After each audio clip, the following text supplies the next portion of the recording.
Армысыздар, құрметті қауым. Даланың ұлы ойшылы Абай Құнанбайұлының 175 жылдығына арналған ақпараттық бейнеролигімізді бастауға рұқсат етіңіздер. Мақсаты ұлы ақынның өнегелі өмірімен таныстыру, ақынның даналығын, рухани асыл мұрасын насихаттап, өлеңдерін, әндерін мәнерлеп айтқызу. Көп адам дүниеге бой алдырып аяғын көп шалдырған. Өлді деуге болама, ойландаршы, өлмей тұғын артында сөз қалдырған деп. Төрелігін өзі шешкен Абай бүгін жарқын бейнесімен де, жалынды жырымен де бізбен бірге 175 жыл бойы өмір сүріп келеді.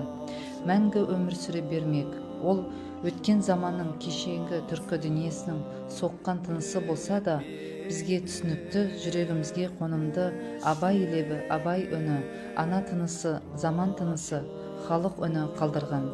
Абайдың жарқын бейнесі, жалынды жырын бізбен бірге мәңгі жасап келеді.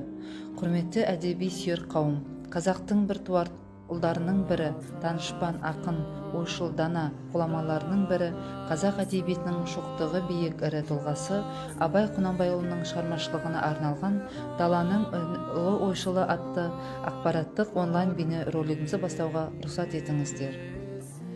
Жүрегін шырақ етіп жандырған, жырымен жан сусуын қандырған, өзіне өзі орнатып ескерткішті мұра қып кейінге қалдырған, ерте оянып ойланып ержеткен, талабын тас қияға өрлеткен.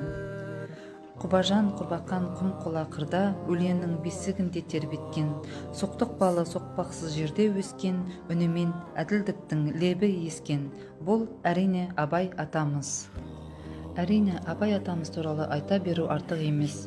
Бір қарағанда таныс тақырып, таныс бейне секілдігімен ол туралы білетініміз тым азау.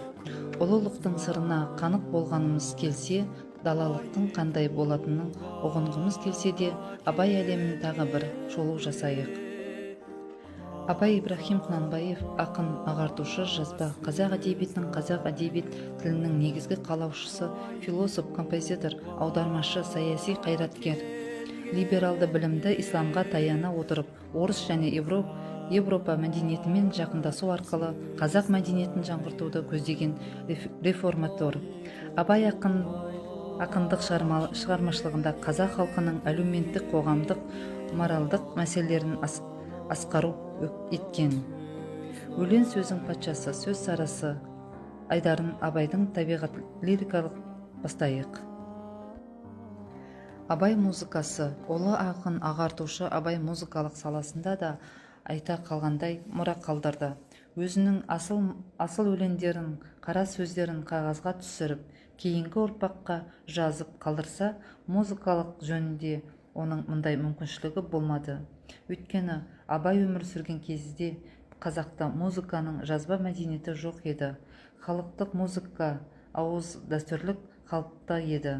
Сондықтан Абай әндері де қазақтың басқа халықтық ән күйлері сияқты ауыздан ауызға, заманнан заманға ауызша отырып жетті. Музыка саласында жазба мәдениетінің болмауына қарамастан, Абай әндерінің бізге толық жеткен себебі олардың халықтың жүрегінде сақталуға сапасы сай келетін шығармалар болғандықтан, халық санасынан өшпес орын алғандығында. Абай әндерінің өзгешелігі мелодиялық, ырғақтық жақтарындағы жаңалықтарында, идеялық мазмұнның ашықтығында болды. Дәйек сөздер. Абайды таныту арқылы біз Қазақстанды әлемге танытамыз, қазақ халқын танытамыз. Абай әрқашан біздің ұлттық ұранымыз болуы тиіс дейді тұңғыш елбасымыз Нұрсұлтан Әбішұлы Назарбаев. Абай Құнанбаев қазақ әдебиетінде поэзиясындағы шоқтығы биік дана тұлға. Абай қазақ поэзиясының өсіп, гүлденіп, жаңа сапаға жетуіне орасан зор еңбек етті. Ақын жас ұрпаққа терең ойға толы алуан өлеңдер үлгісін қалдырды. Абай Құнанбайұлының 175 жылдығына орай дайындалған «Даланың ұлы ойшылы» атты ақпараттық сағатымызды, бейнеролигімізді аяқтауға рұқсат етіңіздер. Аман сау болыңыздар.